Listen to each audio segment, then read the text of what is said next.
Aleluia! Hoje é 11 de outubro, Jeremias 23, Deus diz: não é a minha palavra como um fogo? Pergunta o Senhor. Não é como um martelo que esmiuça a penha? Olha que coisa tremenda. Por meio desta palavra, Deus está afirmando que a palavra dele não é suave, primeiramente, como muitos pensam. Não é só de conforto, não é só de promessa, não é só de vitória, não é de facilidade. A palavra de Deus, primeiramente, é de confronto, é de advertência, é de correção. Não é a minha palavra como fogo, fogo queima. Não é como um martelo que esmiuça, ou seja, deixa em miúdos uma rocha, uma penha.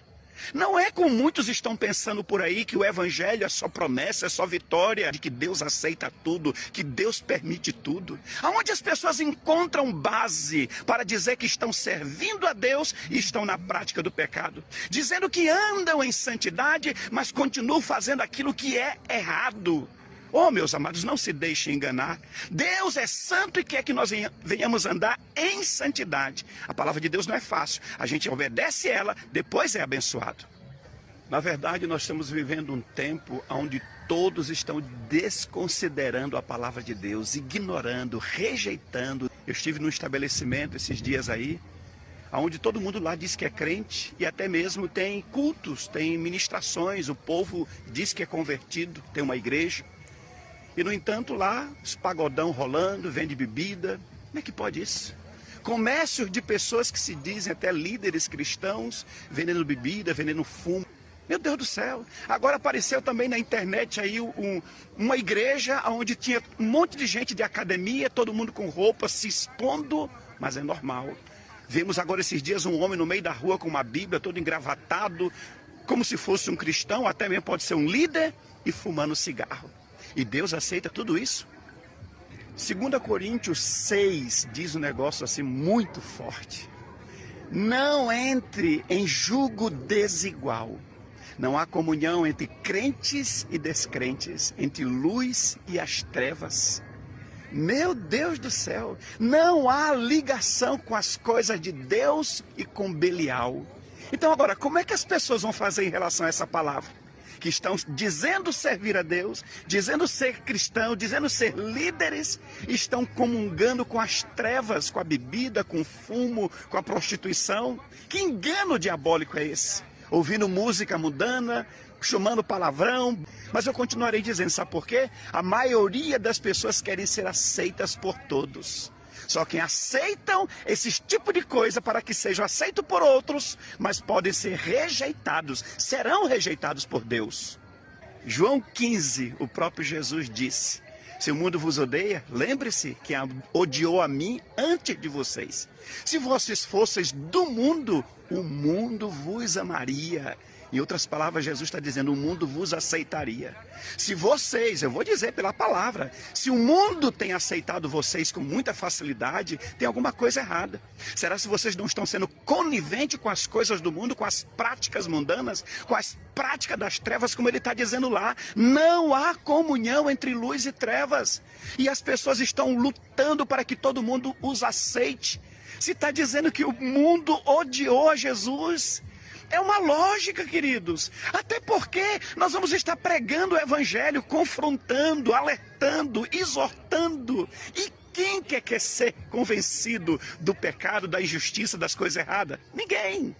Mas eu aproveito também para fazer uma ressalva. As pessoas que nos aceitarão pelo nosso reto proceder, por não abrir mão da santidade, da fidelidade, de ter uma vida correta, como está dizendo, repito, não há comunhão entre as coisas de Deus e as coisas malignas. Não pode haver comunhão entre luz e trevas, entre o crente e o descrente.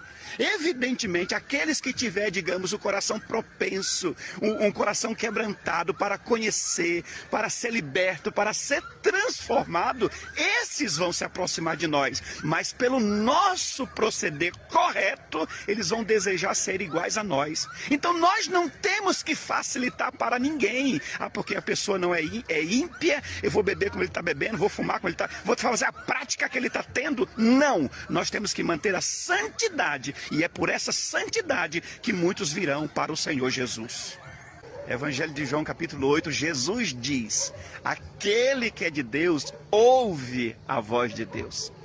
Evidentemente, quem ouve e acaba praticando a palavra. Tem muita gente dentro da Umbanda, do Candomblé, que bebe, que fuma, que faz um monte de coisa errada, mas o coração dele tá lá, tem um tipo de temor diante de Deus, que falta um detalhe mínimo para essa pessoa se jogar na presença do Senhor. Eu vim do tráfico, do homossexualismo, a minha esposa veio do lesbianismo, veio da Umbanda. Só precisávamos encontrar alguém que fosse crente de verdade, pessoa que não andava na contaminação, para que pudéssemos vir para Jesus. Eu tenho certeza disso. Então eu não tenho que facilitar, amenizar, suavizar a minha vida como cristão para ganhar alguém para Jesus. Não, eu tenho que manter a fidelidade, e por isso muitos virão conhecer Jesus também. Por que Jesus foi morto? Porque Jesus confrontava, denunciava o pecado de todo mundo, principalmente dos religiosos daquela época. Não foi por isso que ele foi morto? Pelos religiosos que esperavam ele? Por que os discípulos foram perseguidos? Porque expunha a contaminação, a carnalidade, o mundanismo de todas as pessoas. Por isso eles foram mortos e perseguidos. Por que os cristãos são perseguidos até hoje? Hoje nós estamos vivendo esse nível de perseguição gigante. Porque, como diz a palavra, por isso se manifestou o Filho de Deus, para reprovar, para denunciar as obras das trevas. Não se deixe enganar. Você precisa ser crente de verdade, andar em santidade. Eita Deus que fala. Ezequiel capítulo 7 diz assim: eu não terei compaixão de nenhum destes, e eu não pouparei ninguém por causa das suas práticas abomináveis, pecado. Deus está mostrando a indignação dele, dizendo que ele não vai deixar passar batido ninguém. Aquilo que o homem plantar, ele vai colher. Deus não se deixa escarnecer, porque a prática do pecado, quem vive no erro, é rejeição do próprio Deus, porque o pecado nos afasta de Deus. E Deus está dizendo que ele não vai poupar ninguém, ele vai punir cada um segundo as suas abominações. Hebreus 12 diz a palavra tremendamente: nós estamos debaixo de uma grande nuvem de testemunha, tanto de homens quanto de anjos.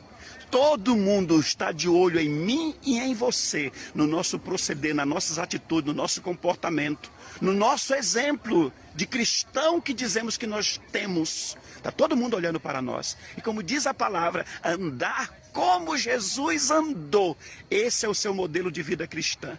E assim nós vamos ganhar muitas almas para o Senhor Jesus. Ganhar principalmente nossa família toda pelo nosso bom proceder, por uma vida correta, honesta, sincera, verdadeira. Não se permita se contaminar. Você não faz parte do mundo. Você pertence ao Senhor. E pertencendo ao Senhor, você tem que andar em santidade, como o nosso Deus é santo. E eu afirmo para vocês, Deus já está limpando o altar da igreja dele e vai continuar limpando mais ainda. Principalmente desses que foram chamados para pregar o evangelho, para instruir a outros, são os que estão cometendo mais pecado. Deus não puniu Geazi no passado?